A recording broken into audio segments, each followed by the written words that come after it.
화재가 나면 두려움 때문에 도피로를 잘 찾지 못한다고 합니다. 왜냐하면 두려움 때문에 이른바 스트레스 호르몬이 뇌에 급격히 나오고요.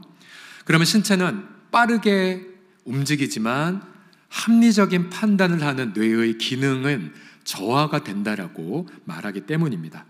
그래서 우리는 해마다 지하 1층에 우리 교육부서실, 그래서 일부러 연기를 발생시키고요, 화재 대피 훈련을 1년에 한 번씩 합니다. 그래서 해마다 하니까 그 많은 인원이 신속하고 안전하게 잘 대피하는 것을 해마다 확인하죠.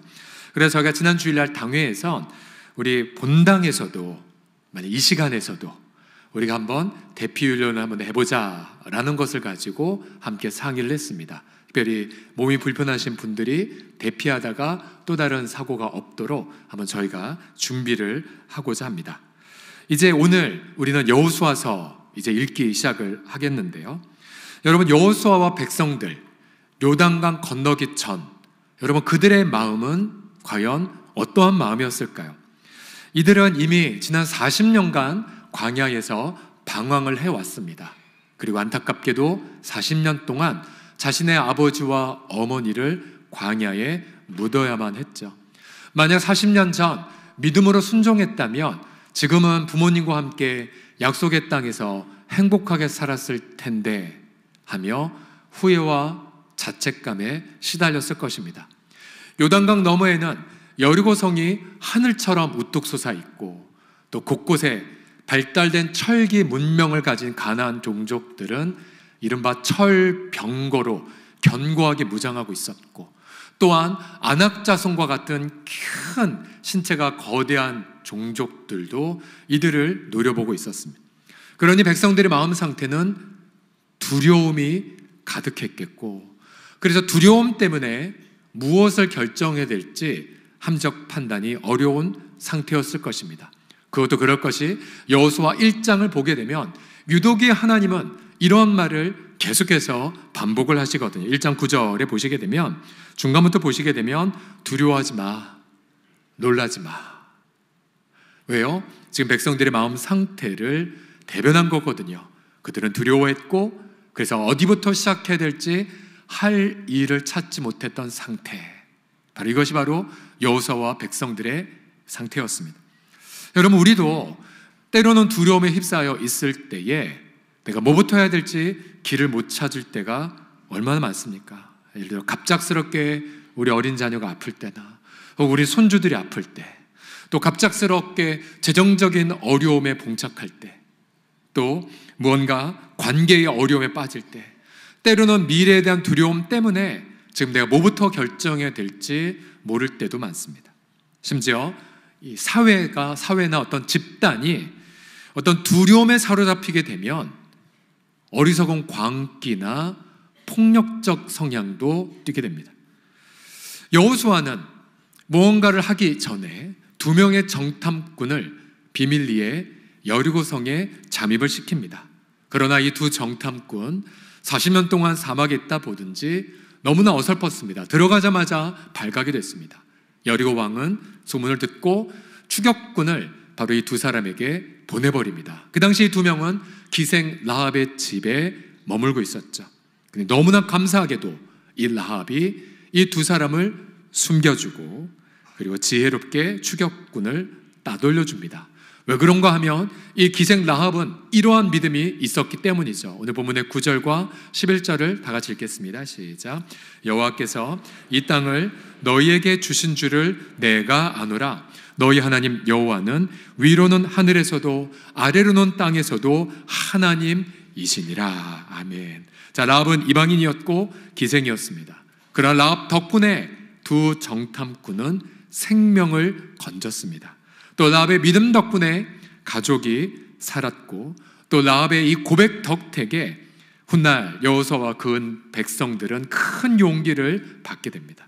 자, 오늘 본문을 통해서 두려움에 사로잡혀 길을 찾지 못할 때 하나님 무엇을 준비하셨는지를 함께 살펴보죠. 우선 첫 번째로 이 2명의 정탐꾼들은 하나님의 예비된 사람 곧 라합을 만났습니다. 예비된 사람. 자, 여호수아와 백성들 길을 찾지 못할 때에 하나님의 예비하신 길은 무기도 병력도 그리고 자원도 아니었습니다. 하나님 예비하신 길은 다름 아니라 사람이었습니다. 사람, 바로 예비된 사람 라합이었죠. 오늘 본문의 4절에서 6절을 다시 보시면, 만약 이 두 정탐꾼 가만히 있었다면 발각되어 아마 생명을 잃었을겠지만, 하나님은 이 어리석은 정탐꾼을 위해 지혜로운 라합을 미리 준비해 놓고 계셨습니다. 라합은 이미 두 사람을 숨겼고요, 그리고는 지혜롭게 이렇게 말합니다.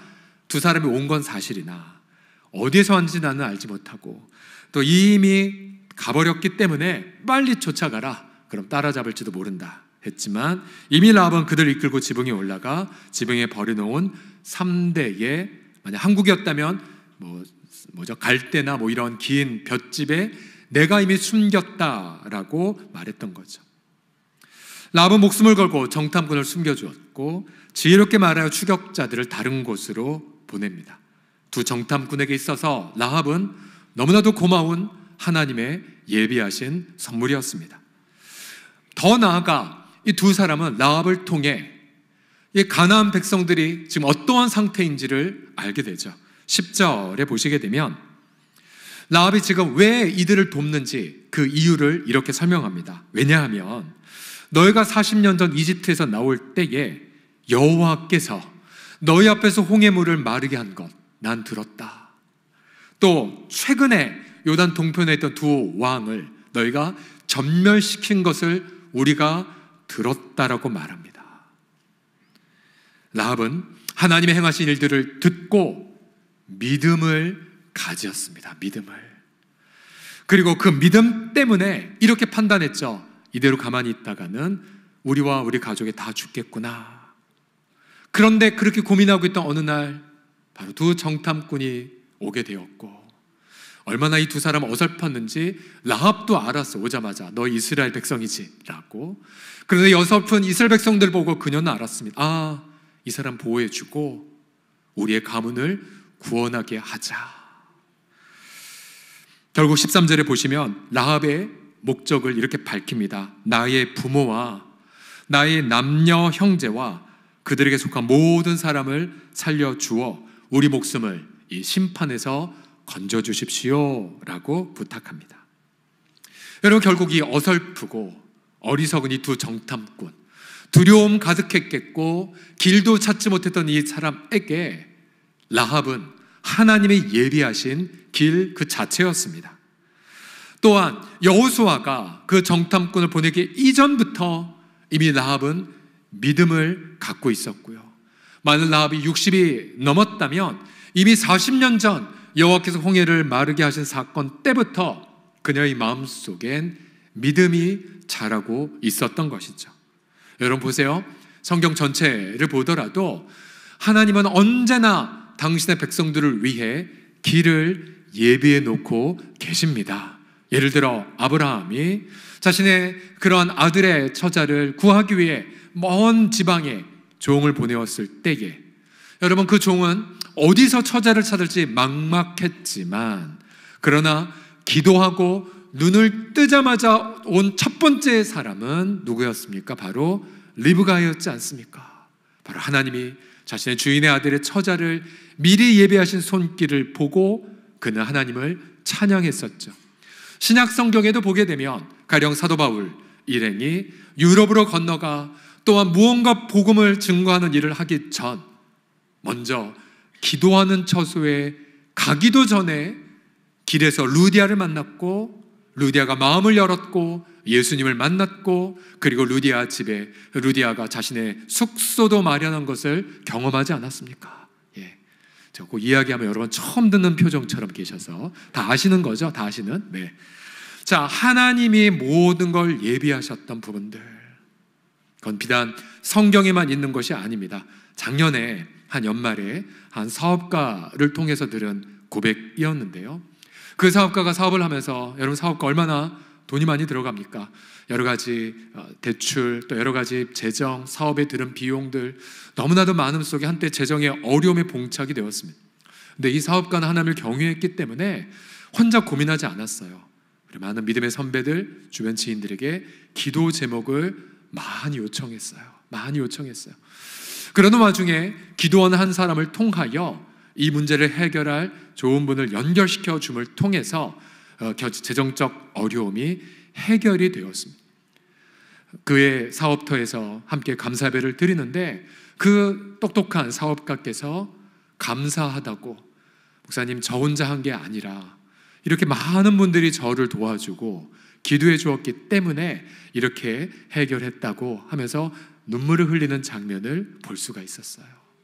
여러분, 우리가 내가 어떠한 고민을 하기 이전에 내 눈엔 보이지 않지만 이미 하나님께서는 라합과 같은 사람을 준비해 놓고 계십니다. 여러분, 우리의 교회 생활의 정의를 이렇게 찾을 수도 있겠죠.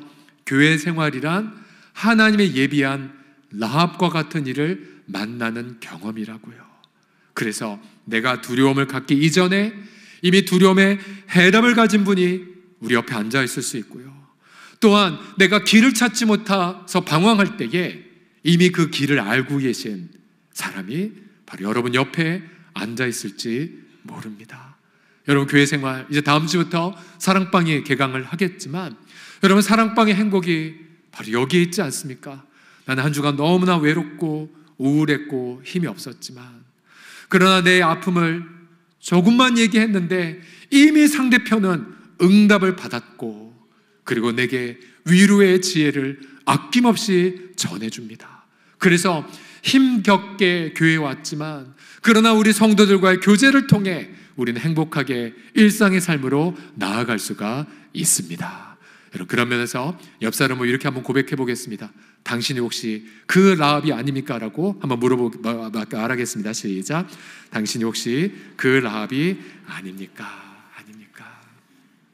저는 저와 여러분 모두가 우리의 공동체에서 그런 하나님의 예비된 선물을 서로 간의 교제를 통해 모두가 다 체험하시기를 예수님의 이름으로 축복합니다. 두 번째로, 두려움으로 길을 찾지 못할 때 하나님은 인자와 진실을 체험하게 하십니다.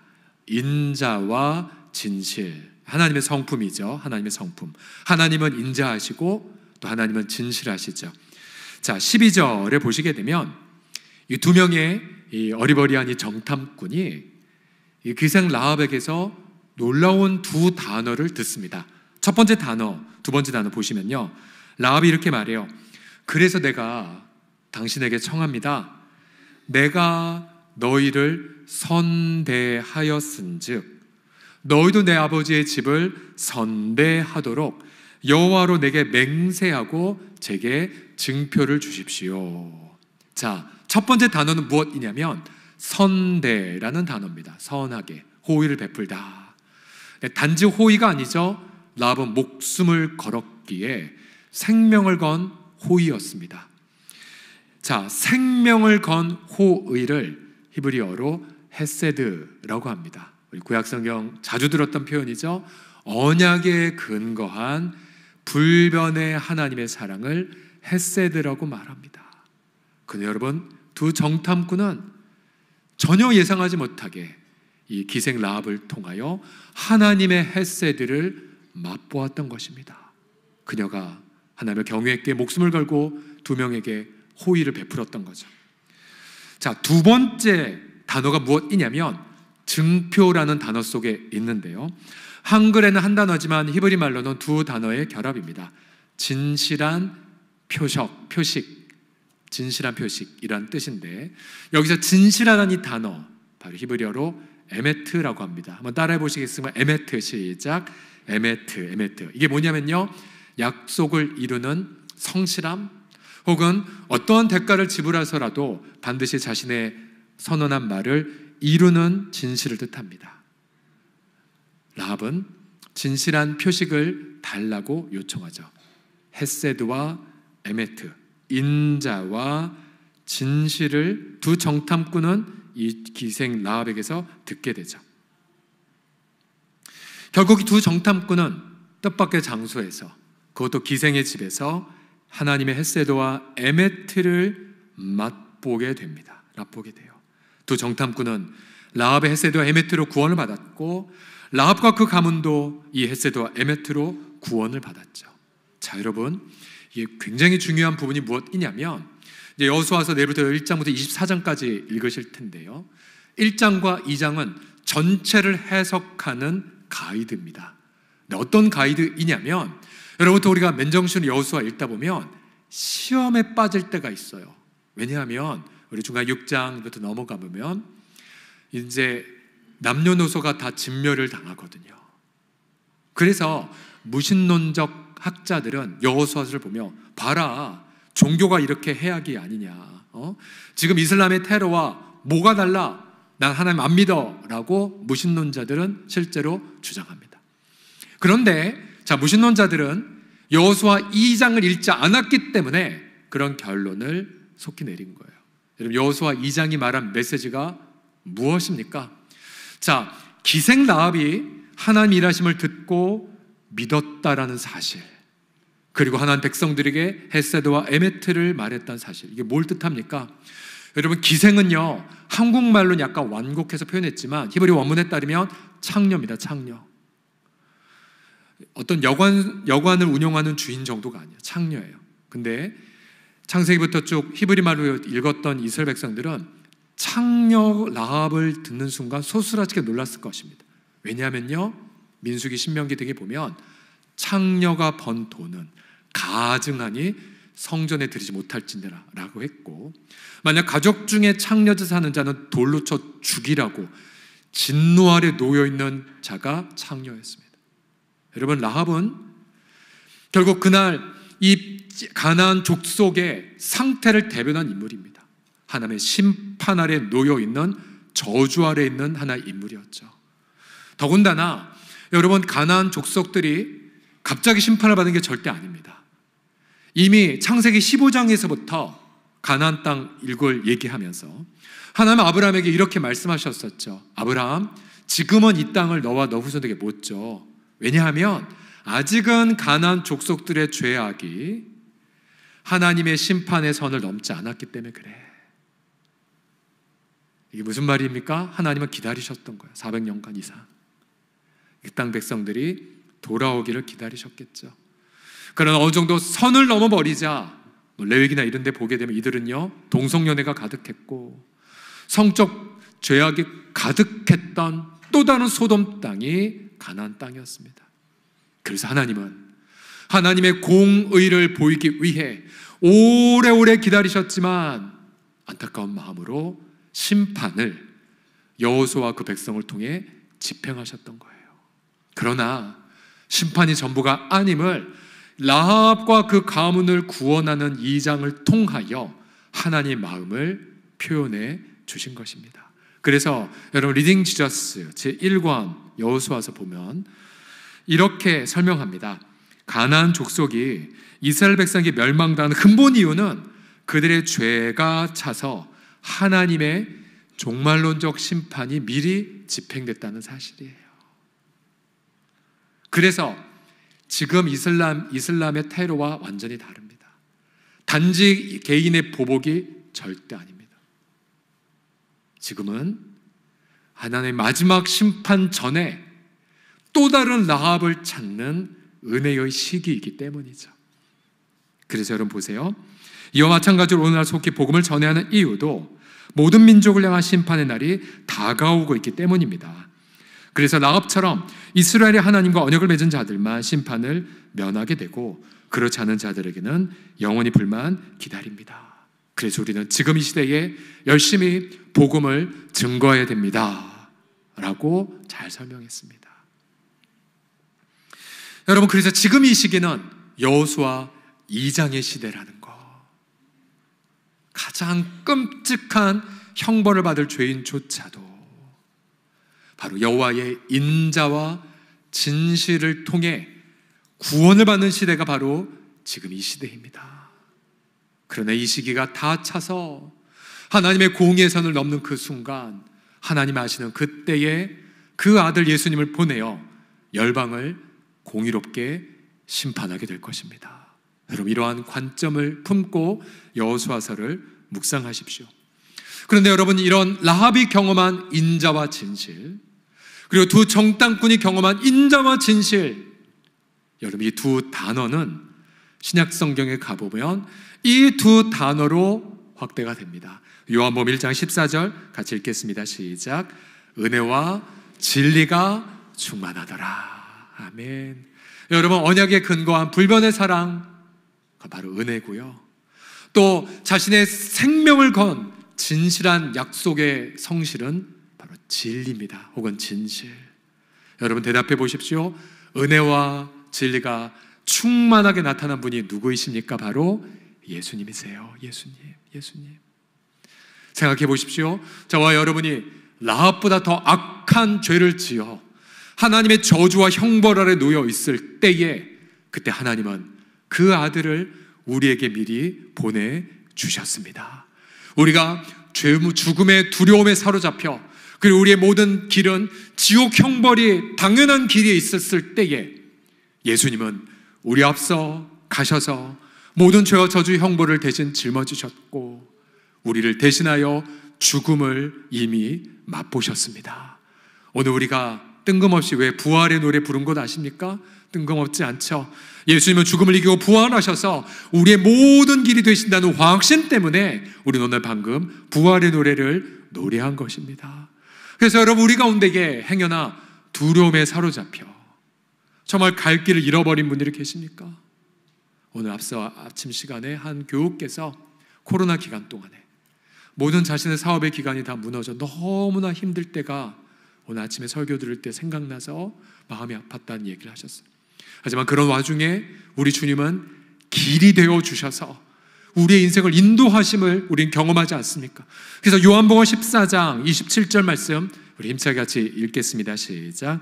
평안을 너희에게 끼치노니 곧 나의 평안을 너희에게 주노라. 내가 너희에게 주는 것은 세상이 주는 것과 같지 아니하니라. 너희는 마음에 근심하지도 말고 두려워하지도 말지어다. 할렐루야. 이게 주님의 마음입니다. 그리고 주님은 동일하게 요한복음 16장 33절에서 이렇게 외치십니다. 같이 힘차게 읽겠습니다. 시작. 세상에서는 너희가 환난을 당하나 담대하라. 내가 세상을 이기었노라. 할렐루야. 여러분, 예수님을 통해 은혜와 진리를 충만히 경험하시기를 주님의 이름으로 축복합니다. 아멘.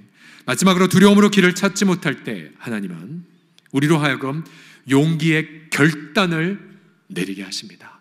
두려움과 방황 대신에 용기의 결단을 경험하게 하시죠. 이제 라합은 정탐꾼을 줄을 통해 창문으로 내려주었습니다. 그리고 바로 도망가면 잡히기 때문에 이 어리석은 정탐꾼들 잡힐 것 같기에 저기 산으로 가서 사흘간 숨으라고 친절하게 안내합니다. 우리 잠시 사진을 보시게 되면 여리고라는 이 도시에 조금만 동쪽으로 가면 이제 요단강이 나오고요. 네, 글로 가면 이제 잡히기 때문에 요단강 여리고성 바로 서쪽 북쪽에 있는 저 산으로 안내합니다. 지금 구글 지도에 보시게 되면 시험산이라고 되어 있는데요. 저 산에는 동굴들이 그렇게 많습니다. 예. 자, 제가 갔다 온 건 아니고 사진을 통해 보면 동굴이 가득하고 그리고 거기에 숨을 곳이 많이 있습니다. 그래서 거기에 숨고 사흘 이후에 여호수아에게로 달려가게 되죠. 자, 두 정탐꾼이 가기 전에 이렇게 라합에게 맹세했습니다. 18절 보시게 되면 우리가 이 땅에 들어올 때에 우리를 달아내린 창문에 이 붉은 줄을 계속 매다오. 색깔이 붉었나 봐요. 네 부모와 형제와 네 아버지의 가족을 다 내 집에 모으고 누구든 네 집 문을 나가 거리로 가면 그의 피가 그의 머리로 돌아갈 것이겠지만 그러나 만약에 누구든 너와 함께해서 집에 있는 자에게 손을 대면 그의 피는 우리의 머리로 돌아올 거다. 정말 생명을 걸고 너와 이 가문을 구해줄 것이라고 약속을 합니다.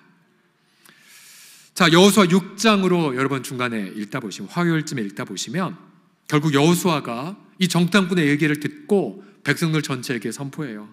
그리고는 라합, 즉 창문에 붉은 줄 내린 집에 있는 사람들은 너희들이 구원해 줄 것을 당부를 해줍니다. 자, 14절 보시면 이 두 사람이요 앞서 라합은 내가 너에게 헷세드를 베풀었던 것처럼 진실한 에메트의 표를 달라고 했잖아요. 근데 이 두 정탐꾼이 어리버리했지만 그래도 지혜로웠던 것 같아요. 라합에게 뭐라고 답변하는 줄 아세요?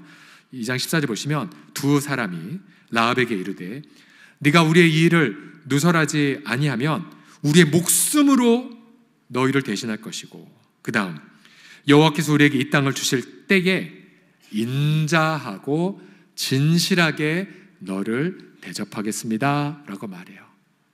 어디서 많이 들어본 말 같지 않습니까? 라합이 말했던 헷세드와 에메트를 두 정탐꾼이 그대로 받아서 그러면 나도 당신에게 헷세드와 에메트로 대우하겠습니다 라고 말해요.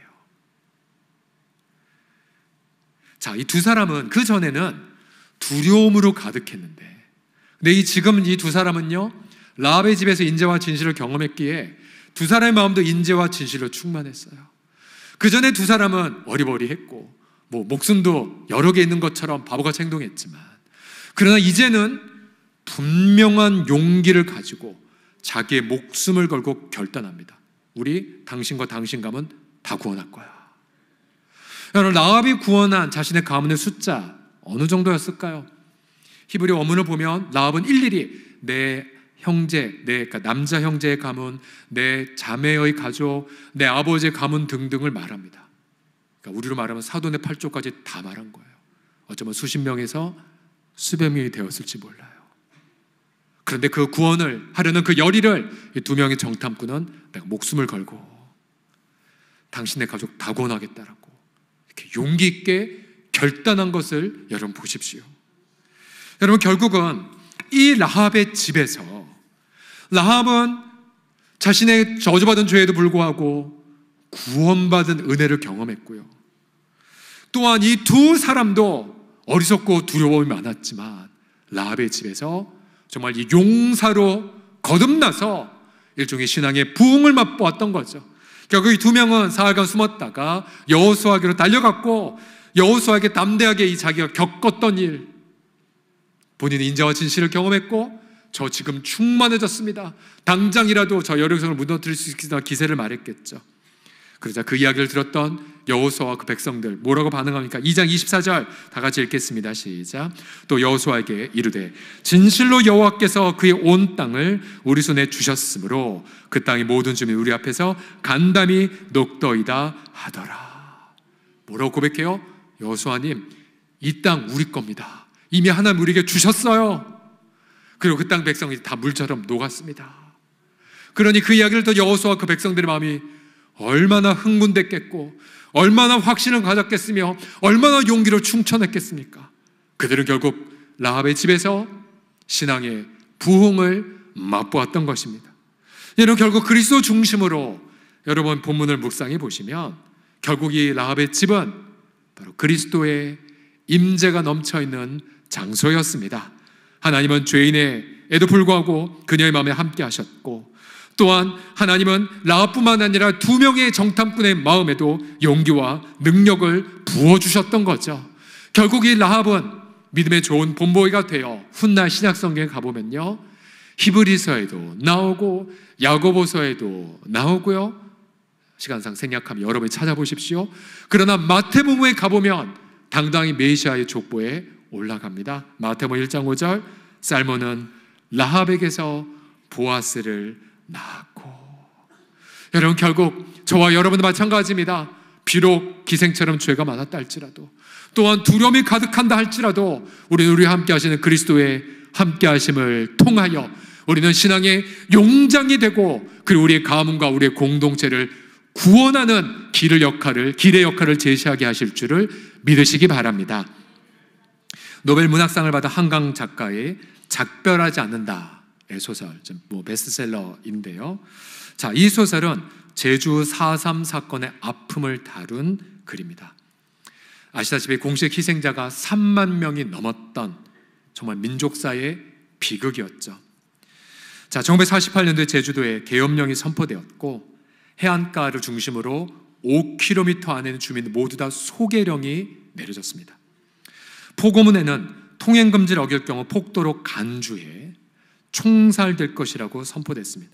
당시에 중산간 마을의 95% 이상이 초토화가 돼버린 사건이었죠.